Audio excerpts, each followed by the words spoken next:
Welcome, CLOC community. We have a very special treat for you. Three of the world's most dynamic, influential, and innovative GCs are with us today to discuss the role of modern legal and trends that have impacted the way that we do business, and to give us a glimpse into their crystal balls to ponder where all the change we are currently experiencing will take us. More personally, we'll learn about the strategic nature of the roles in the businesses they serve and how their teams are driving transformation and growth. This is going to be fun. Let me start by introducing our illustrious guests. Maaike is Group General Counsel and Company Secretary at easyJet. She's a multinational attorney with legal degrees from the Netherlands and Canada and qualified to practice in both New York and the UK.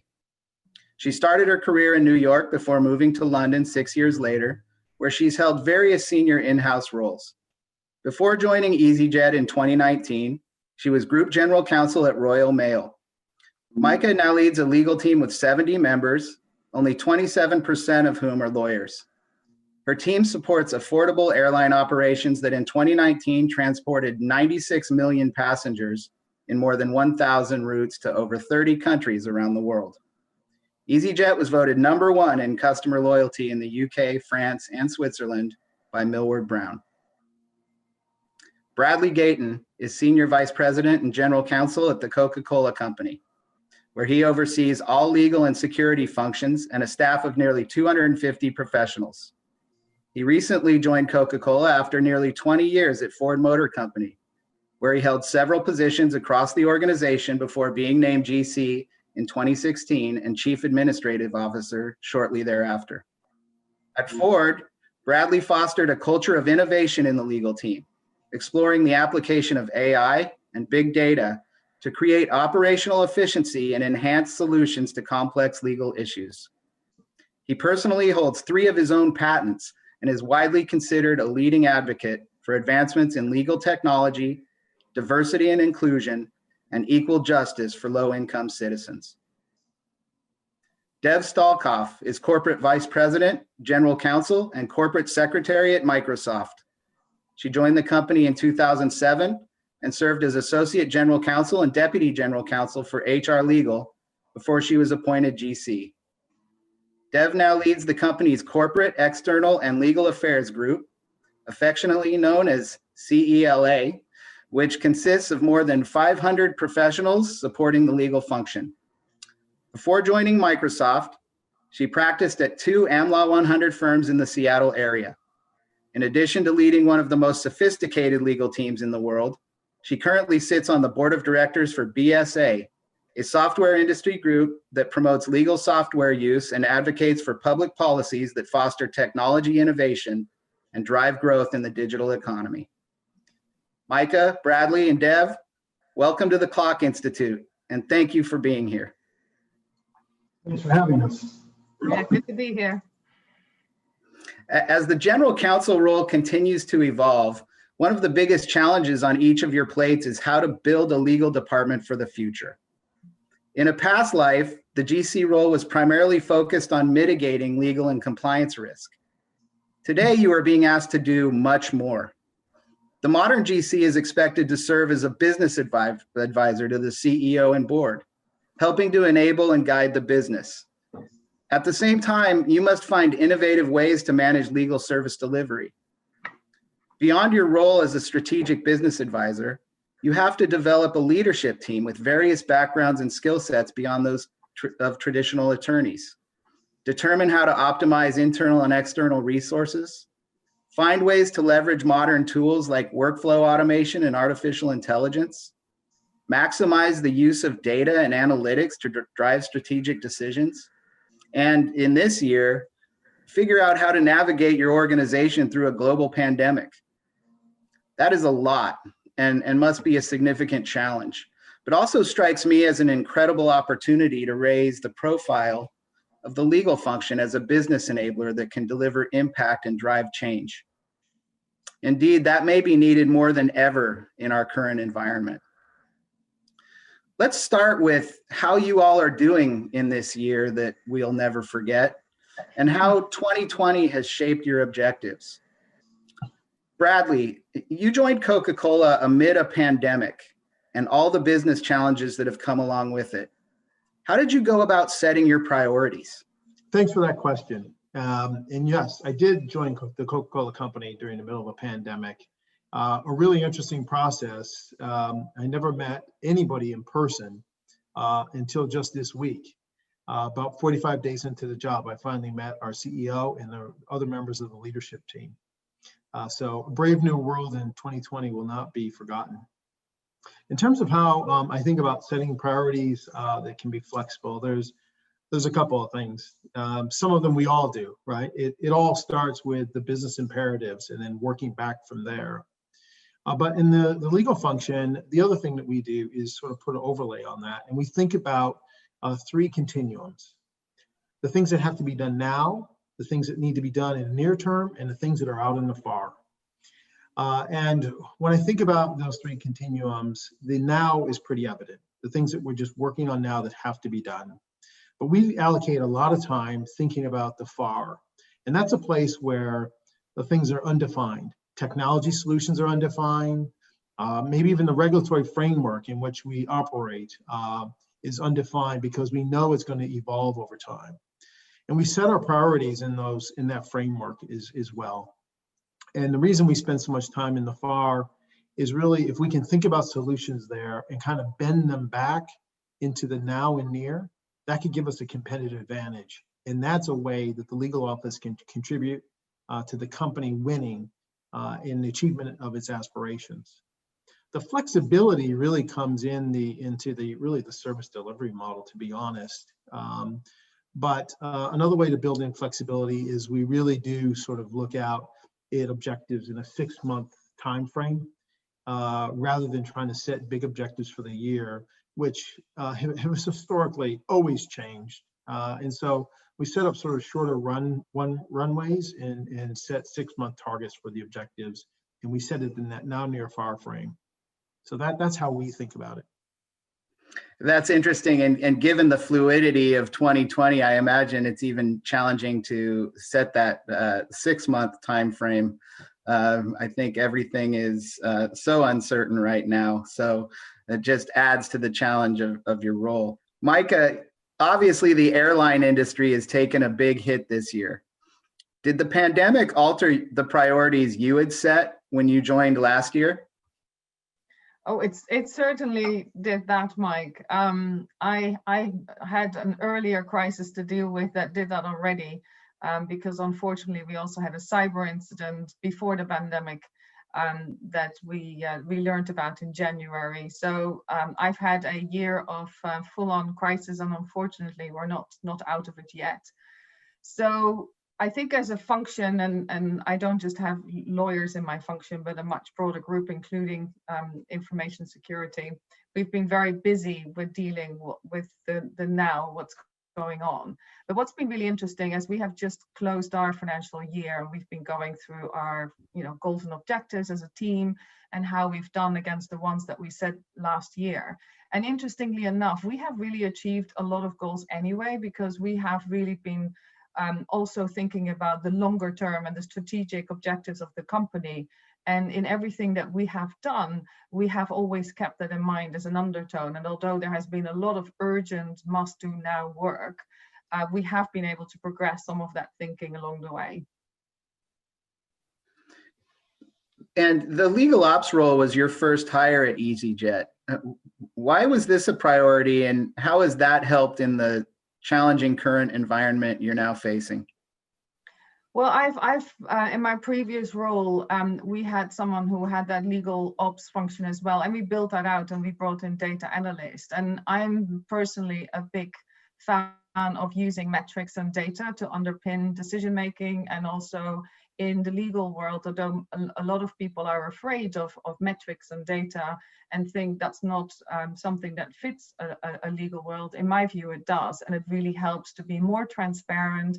It helps to clarify where money is spent, how money is spent in processes, how long things really take, what value you have obtained, what outcomes you've been able to achieve. And therefore, for me, it made absolute sense that was one of my first hires. And I must admit, I mean, when I started out and I suggested that this was a role that we would bring into the airline, not many people understood why this person or this role should sit in our function. And they would say, well, is that not something that your finance business partner would do? And of course, there's a lot more that a legal ops person brings to the table than finance.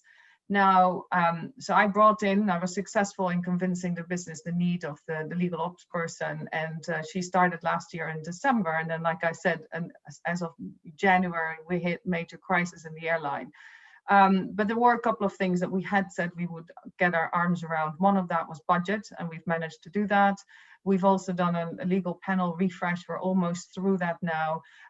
And Helen, who is my head of legal operations, she managed that process and really drove the good outcome. So even though we've had a lot to deal with, there's some other aspects we've been able to do, and that's very much the result of having a good ops person in our team. The other role that is so important, especially in working from home, is to create connectivity, and the legal ops person is very much also part of the function to help keep us connected and communicate. And so again, there's loads more, and I'm sure all the listeners as well, or people watching this, know the benefits of ops, but it's been really transformative for our function. Dev, you were in the GC role at Microsoft for a while pre-pandemic. How has your role evolved in the past year? Thanks, Mike. I think I'd pick up on a couple of themes from Bradley and Maaike. The first is just the fluidity. This is a really unique year. That is probably a profound understatement. And just trying to predict what's coming around, each corner does make it really hard to be planning out, kind of in that longer 1 year, 2 year. Something, Maaike, that you said really resonates with me, though. And, it's around kind of organizational leadership and trying to make sure we continue to maintain those connections. From my perspective, I think one of the most important parts of my job is actually just, making sure that the people on my team have all of the tools that they need so that they can have the greatest impact in what they're doing and, trying to meet our customers' needs. And, as I think about the last 9 months, the transition, to the vast majority of our company working from home almost overnight was a challenge. I know all of us were facing that. Bradley, I guess, except for you, where you were like inheriting that as you stepped in on day one. But, when the pandemic hit, we had to figure out how to do this really, really quickly. All of us did, kind of across all of our industries and sectors. And, we were lucky in that we already had collaboration tools. We're a technology company. We had some of that infrastructure in place. But even with great tools, working in this new environment has presented some unique challenges. And, you lose some of those informal interactions that happen in between meetings and in hallways and in lunchrooms and things, and trying to figure out the right way to keep everybody connected and not to sort of revert to silos in this environment has been something, that I've been really focused on right now.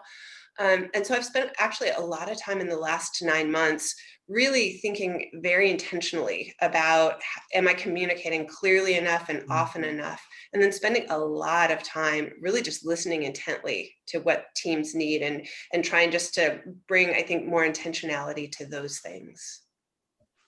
Yeah, one of the things that's been interesting for me is that every time you want to talk to somebody, you have to pretty much schedule a meeting. It's a challenge. Those hallway interactions are really important, and it's tough when you don't have them. Okay, switching gears a little bit. Lately, I've heard a lot of people reference the age-old phrase, "With crisis comes opportunity," and for good reason. Many believe the pandemic, tragic as it is, will catapult us into positive change, and perhaps is catapulting us into positive change. Maaike, what can we all take from this crisis that will make us a stronger legal industry going forward? I would actually take it one step further. So this applies not just for the legal industry, but just for industry in general. One of the things I'm really passionate about is being purpose-led. And I do believe that companies should be in the world for good. It's not just for making profit. I think profit is an outcome that you get when you run a business really well, and you provide goods that are good and you provide services that serve. And I think, as you know, during the pandemic, and you've seen the government and ultimately the taxpayer has paid for a lot of support for business, as it did back in 2008 on the back of the financial crisis. And I think we'll get more of a demand from society that corporates are rethinking their organizational purpose and refresh perhaps their credentials and think about their license to operate. And that this is no longer just about maximizing profits and thinking about shareholders, but that this becomes far more about other stakeholders. And I think the crisis, unfortunately, has, shown other, deep injustices, because, the people that have been hit most hard are the people that are on, the more vulnerable and on lower paid jobs. The Black Lives Movement has shown deep injustices that exist in society, and that people are really bringing more to the fore. Obviously, there's lots of discussion about our environment, and I think corporates really have a big part to play and can no longer sit back and do nothing. So I think potentially that is something that is good. I think if companies come more forward and have a more purpose-led approach, that this means that the companies can take a great role in society and perhaps address some of these issues that really ought to be addressed. And then for the legal function per se, I think the legal function, in my view, always shines when there is a crisis. I think lawyers are very good to have in a crisis. I think we're trained to stay calm and collected. I think that we bring analytical thinking to the table. We are not easily panicked. We look at all the issues in the round, and I think it's very good to have these people in the room. And so I guess never waste in crisis. It is an opportunity for the legal team to really come to the fore and show their talent and value to the business. And certainly what I've seen in our company, and our company is deeply appreciative of all the legal talent that we have. Yep. And there's also an element of prompting us into other types of transformation that will help us be more efficient in the practice of law. And I'm curious, Dev, if you see the industry moving more toward a digital transformation and becoming more data-driven in the current environment. I hope so. Maaike, I completely agree with you. When you think about crisis, I do think kind of lawyers and legal departments play such a critical role and have a lot of like these attributes that lend themselves really well in that crisis moment. I think a little bit of the flip side, as I think about digital transformation, is, I think our profession is notoriously slow on digital transformation compared to other parts of business. At least that's, been my experience. And whether it is, in our nature, we've been trained to be risk averse, or because we view every problem as bespoke and you can't possibly have, a automated or, sort of more streamlined solution, or, you think about things like, precedent, that to me sort of says it all for lawyers in the legal profession. But no matter where, we sit in the legal industry, I think in this moment in time, we have to transform, and we will see, I think, quicker transformation. And, quite honestly, I think in a sense, it's client driven, whether it's our own internal clients or we're thinking about our customers. I think our clients and customers are on their own digital transformations, and they're seeing how technology and kind of operational excellence can really help them to scale and reduce cost and provide those insights that actually make their businesses better. And at least what we've seen is the pandemic has only accelerated that transformation. And you can kind of look across industries, whether it's the healthcare sector and you think about telehealth, or it's online retail, or just in our own workforces, thinking about all of us, kind of working virtually and making that work with technology. So I think our clients are going to expect and quite honestly demand that of us. And, I think one other thing that I would say is, I think we've all in the last 9 months been working on digital transformation in our own ways. A lot of times we think about innovation in that digital transformation space as these really big, huge, revolutionary projects. But sometimes it's as simple as figuring out how you work remotely with technology. It's using SharePoints so that everybody has access to the same information. And so I think part of it is recognizing within the industry that we already are doing it, because I think that helps get rid of this fear of, oh, this is such a huge and daunting task. Absolutely. Bradley, do you agree with Maaike that the current crisis will prompt the corporate world to look beyond profits and increase focus on purpose-driven issues like social justice and environmental impact? I do, and I so agree with her on this point. And as you know, a little over a year ago, a lot of companies signed on to a BRP Business Roundtable pledge to recognize that business does exist for more than just the shareholders, but all stakeholders. And I think that was an important moment.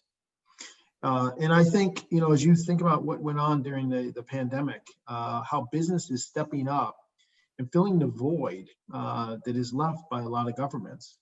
Companies that stepped up and decided that they were going to turn their manufacturing facilities into production facilities for ventilators, respirators, started producing masks, just to respond to their customers, their employees. It wasn't part of a government mandate, but they stepped up and filled a void that was plainly there. You saw the same thing when there was issues around the discourse and social media. And once again, companies stepped forward and decided that they're going to make a difference by how they're going to allocate their marketing spend in social media. You saw the same thing after George Floyd was murdered. It was business that stepped up again and tried to facilitate a discussion around systemic racism and what we could do about it. In addition to providing money to solve some of these issues, they started a dialogue with their employees and the rest of the country. And so I do think that, once again, this is going to be a place where business does step up to fill the void. And the thing that concerns me most, Mike, is right now the quality of the discourse that's taking place is so divisive. And I do wonder if not only will companies step up to figure out how to direct the discourse in a way where people who may not be aligned and see things the same way are able to talk about it in a real civil way. And you ask about the role lawyers can play. The level of linguistic precision in which we're used to communicating complex ideas could be a place where we could step up and maybe contribute to the national dialogue around social justice in a way that brings people together and sort of allows us to dial back a lot of the rhetoric and unhelpful discourse around some of these challenging topics. I think the other place where lawyers can play a role is really thinking about the risk frameworks that we advocate for.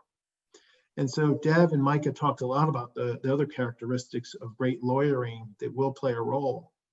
But as lawyers in these large companies, we can help by setting a framework that allows our companies to comfortably talk about goals they might have around diversity and inclusion.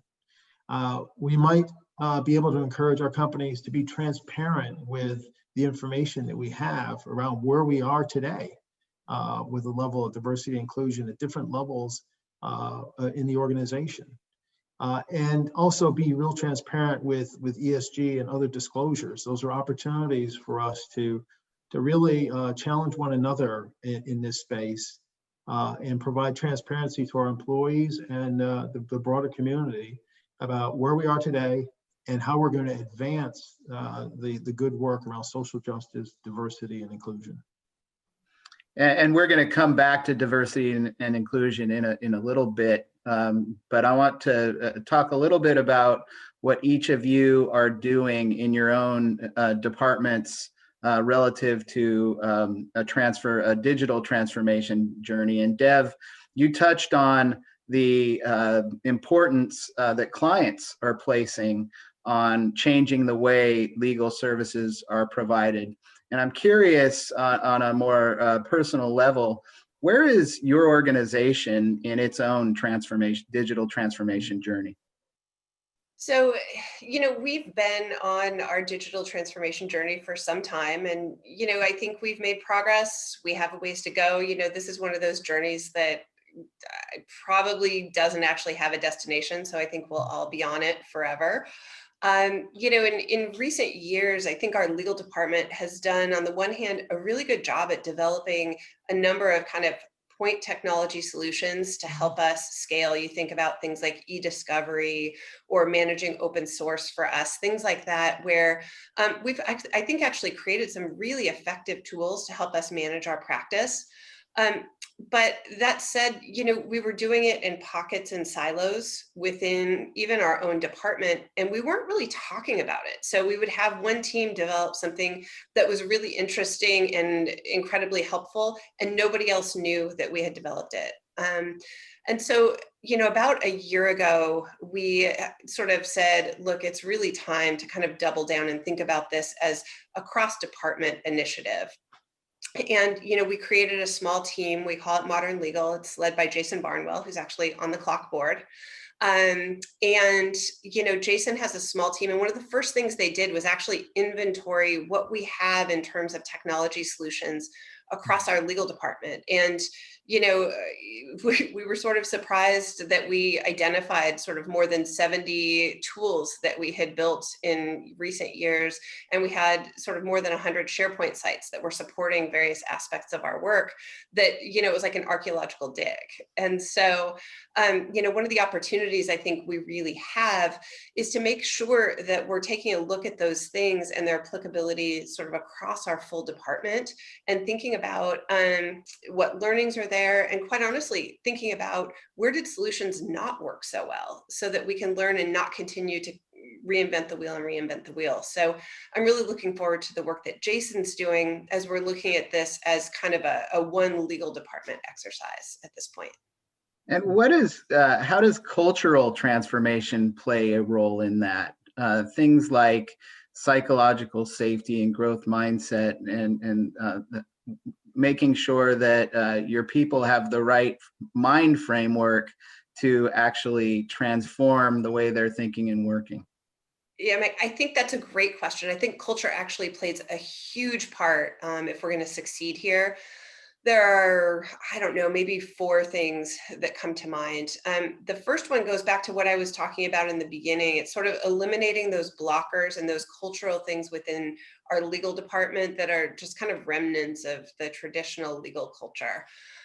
But really then prioritization, getting teams to take time from really, really heavy workloads to take a step back, look up and across the work that they have and say, where are there opportunities for technology solutions to help, for automation? What are those really repetitive tasks that we have, or things that we can't just quite scale to right now? I think the next thing is, and you mentioned, having that growth mindset, being open to try new things, and to have some of those things fail. And so to your point, I think also psychological safety is really important, and all of us collectively making sure that we are supporting a grow and fail fast culture as we continue to innovate.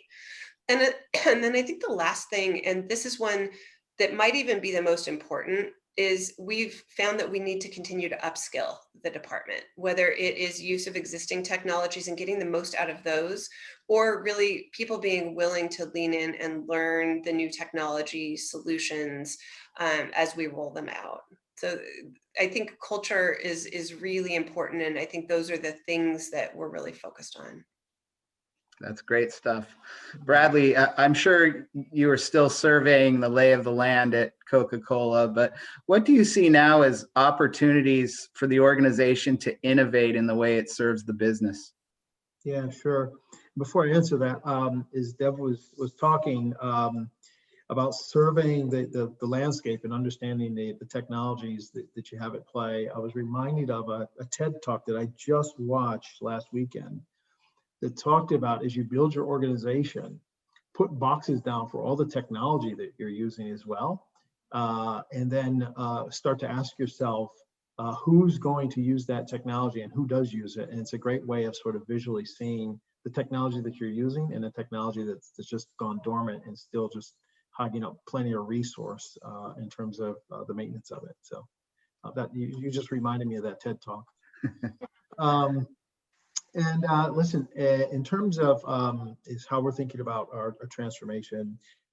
Again, to pick up on one of the things that Deb said, she mentioned scanning for opportunities and matching up against technology solutions.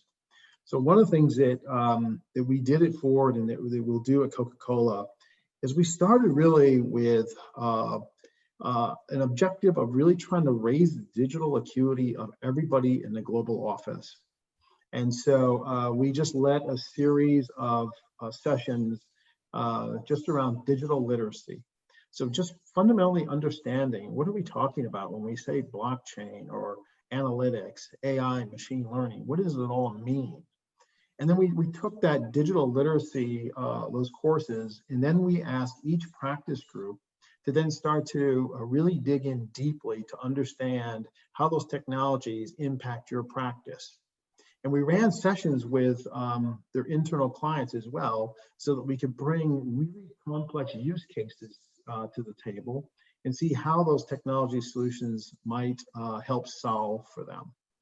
And it was all really in furtherance of what would lead to maybe a tech summit where there's a bit of a Shark Tank runoff where we might pick a couple of technology firms to work with, either to co-develop solutions further. Using our data is a way for us to maybe set industry standards in a particular space and give us further insights and maybe an advance in terms of beating the competition with the way we're managing the office. And so that's one thing that we're doing, and we'll consider that at Coca-Cola as well. The other thing is just in the way we work and getting lawyers to really understand that the pridefulness in which we approach our craft and the craftsmanship of the work product we produce is important. But, you know, there's a period of time where we just need to be messy and iterate and create non-precious prototypes of our ideas and throw them up on Post-it notes and just riff back and forth with each other. And that doesn't have to be in a nicely buttoned up memo, or worse yet, a PowerPoint. And so getting people to understand that, you know, we can spend a lot of our time just thinking, brainstorming, riffing in a messy, iterative way is important. And then there will come a time where, yes, the quality and the craftsmanship of what we produce when we finally communicate out has to be there. But getting people to just step back and be comfortable riffing in an iterative way is really important. Absolutely. Let's turn for a second to resource optimization and how legal operations is helping your teams enable and protect the business as efficiently as possible. Maaike, as you build out your legal service delivery model at easyJet, how do you plan to optimize the value of your internal staff and external resources? And how can legal ops help? So I was just listening to both what Deb and Bradley were saying, and I was smiling because I think it's not naturally necessarily for lawyers to be in a messy, unpredictable, structured space. And we actually, when I was at Royal Mail, we did a workshop with Lego, which was really interesting to take difficult concepts and then having to build Lego pieces and then explain how the Lego pieces you've built. And it was just interesting to see I guess the incredibly discomfort that you start with, but then once you get stuck in and you sort of, it's, you know, safe to do so, and it is to develop creativity and innovation and thinking, you go a long way. So, and again, I'm listening to the technology and digitization, and I'm thinking, you know, unfortunately for my department, that's probably a little bit of a pipe dream that we get technology investment. I work for a low-cost airline, and pennies are spent only where we must. And, you know, our department is not necessarily going to be number one on the top of the list of digital investment. Yet I think because of the pandemic, of course, some of that digitization will happen. And I was just thinking, gosh, how have we done anything in digital? And I thought, we've gone paperless, because we're all at home now. We're not printing nearly as much that we would have in the office. So there's one. So there's probably many ways that we are improving digitization in our departments without even knowing that. So I think it's recognizing that. And in terms of optimization, our legal department, I think for us really means also how we work with others. I think the airline industry is hyper connected. So we buy, our aircraft from Airbus. We have a very close relationship with them. We are connected to airports because that's where we fly in and out. We have lots of suppliers and vendors all over the world. And that's the same for our legal department. I think it's working with others. And in our case, but that will be with other legal service providers. So I mentioned that we've done the legal panel review at easyJet, and we are looking at a closer partnership now with law firms, and we really hope that we can work with them to use some of their platforms that we might not be able to build ourselves to provide that better resourcing. And I think we're also looking around the organization to see what technology do we already have. And I really like that example of having boxes in the building of where we have technology, Bradley, the one you mentioned, having just had a cyber attack. We've learned a lot about our estates, including about lots of things we didn't know we had. And so I think it's going to be a myriad of that. There's not one concept, but I think, again, the legal ops role is so important in that because they are dedicated to that and looking at that rather than a lot of people doing that on the side of a very busy day job. Yeah, Dev, working with Jason on the CLOC board, I know a little bit about how you've structured legal operations on your team. And I think it's really interesting how you've separated the conventional business and innovation functions. But even in companies like Microsoft, resources in legal are limited. How do you overcome resource gaps? What are you doing and telling your team to help solve that problem? Yeah, and actually I'll take a step back, Bradley, really quickly. You can be messy in PowerPoint. I'm just telling you. It doesn't have to be Post-it notes.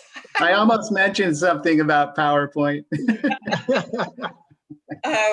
But no, resourcing is challenging. And in this current environment where all of us are living, in a world of just uncertainty, it's probably even more so. As I think about just legal operations and really trying to make a push in this digital transformation and innovation space, that requires time and effort and energy. And so we've really approached that, quite honestly, as this is like a one department, all department exercise. And, I think some of that is because of resourcing. I would love nothing more than to hire, a dozen people to be focused on innovation. I'm sure Jason would love that too. And Jason, if you're listening, sorry, not this year. And so we've got to figure out how to do more with less. And so I think it's a couple of things. One, prioritization is the top of the list. And one of the things that at least our team historically hasn't been great at is, in order to prioritize, you also need to deprioritize. You need to figure out the things you're going to stop doing. And so we've been really making a concerted effort there to think about deprioritization as just part of our planning exercises. I think the second thing is to have everybody really feel invested that part of their job is this innovation work that we're doing. And, I think part of that's resourcing, but quite honestly, you've got to have that investment and commitment. Otherwise, we're going to be building tools and things that nobody's going to use. To Bradley's point, we don't want a lot of things in boxes that have single digit use. And so we need, I think, every team engaged. And so part of what we've done is we've actually created a technology champs model where every single team across my organization has identified one person to be that evangelist and to be that communication point. And then, I think the third thing really is just getting leader engagement and having our leaders invested in saying, yes, we're going to evangelize, and yes, we are going to be committed to this process as well as part of our day jobs. Yeah. Okay, well, I'd like to come back to diversity and inclusion because it's something that's on top of everybody's mind these days, and it seems to finally be getting the attention that it has long deserved. So Bradley, I'm really curious, what are you doing to ensure that your organization is diverse and inclusive? Yeah, thanks for the question. And I'll tell you, I've added another word to this, and that is belonging. And so I am really focused on making sure that the workplace is diverse, it's inclusive, and we create a sense of belonging. And I've added that because, inclusion is great. It's great that people have a seat at the table, but far too often we have people at the table that don't really feel like they belong. They don't feel like they're there, and we're seeking out their unique perspectives and asking them to contribute. And so, there's several things. One, I think it's really important that we just be dogmatic about sort of inviting people in, dragging them out of the shadows of our meeting rooms or our WebEx or Zoom calls, and bringing them into discussions when we're sensing they're quiet. Simple things like this, where we're just being empathetic about people and making sure that we're trying to honor the contributions we know they can make. I think when it comes to adjective flipping is another thing that I am really pretty dogmatic about. The way that we describe some of the strong leadership behaviors of women relative to men need to be watched, because oftentimes we use very disparaging adjectives to describe strong women leaders. And those of us who are allies need to call that out and correct it. We need to call out when we hear he-peating.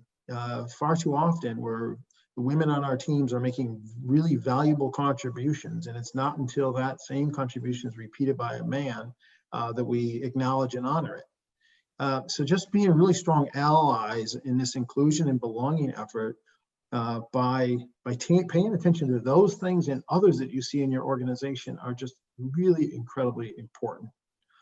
Then I think when it comes to the makeup of the team, I often say we have to jealously guard every open position we have.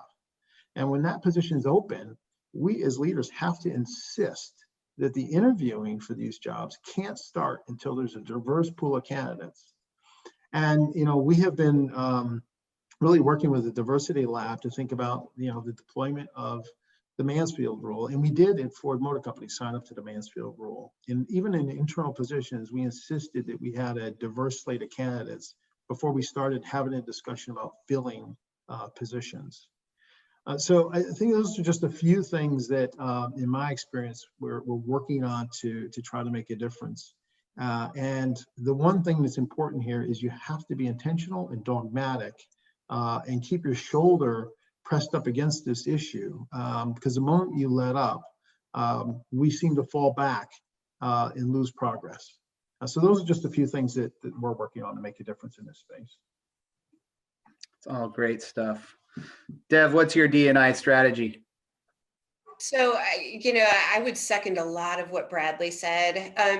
From my perspective, we need to focus internally within our own organization as the first step. And then also we have the opportunity as in-house counsel to use our purchasing power. So, as I think internally, I would hit on several of the things Bradley said, including diverse slating and such. That's something that we've implemented and is very core to how we think about hiring.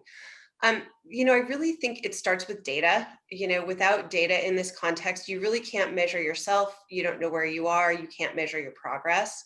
So I think it starts there. The second thing is data transparency. A number of years ago, we as a company started sharing both our diversity representation data and our pay equity data publicly. And I think what you see is, as you're putting that out for everybody to see, one, it starts a conversation within the company. Two, it just creates this sense of accountability. If you're going to say it out loud, you better be making sure that you're making progress.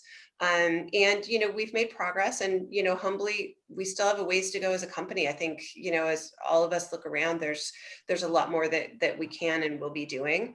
And then I think the third thing is just making sure that we're considering the full employee life cycle. So hiring is great to focus on, but we also need to make sure, to Bradley's point, that we're focused on belonging, that we're making sure that we're creating the right opportunities so people can progress, and that we're really focused on retention as well. All great stuff. I think we're running short on time, so I'm going to go into the final segment here and ask you to talk a little bit about the future. Time to pull out those crystal balls. Maaike, what's your vision for the legal department of the future? Well, for once, maybe we can lose the word in-house in front of our function. I don't think any other functions in the department have that.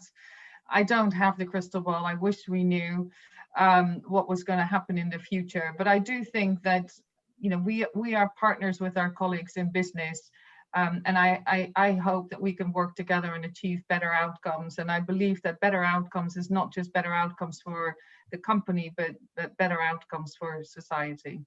So that would be really my my vision for the legal department. And I think that's a lot of where we started, right? When we went to law school, I think most of us went to law school because we wanted to make the world a better place and fight for justice. And I think there's lots of opportunities going forward for us to do so. So that would be my hope and vision for the legal departments for the future. Bradley, how do you attract and retain talent based on your vision of the world as you believe it will exist in the future? I think by having a legal department that is known to be leaning into technology in the future is how we're going to attract the right kind of talent. Because there are, at this point, lawyers that understand that a digital transformation is happening, and they need to be a part of it. There's resistance is futile, and you've got to be a part of it. And if we have a reputation of being that kind of place where you can practice law with a firm understanding that technology is going to be at the center of the complex solutions that we develop for our business challenges and the operations of the office, I think we'll be able to attract some of the best and retain them. Dev, for all the people out there watching who are wondering what the impact of this pandemic will be to them and what they need to be focusing on to deliver value to their organizations, what people competencies will be most important to your organization and to the industry in the years ahead? So it's a great question. I think I'd identify three things that really all revolve around how rapidly things are changing, and in the pandemic for sure, but I think going forward, just things continue to evolve, whether we're talking about digital transformation or just how we are practicing. So I think the first is agility, just being able to move quickly and be agile.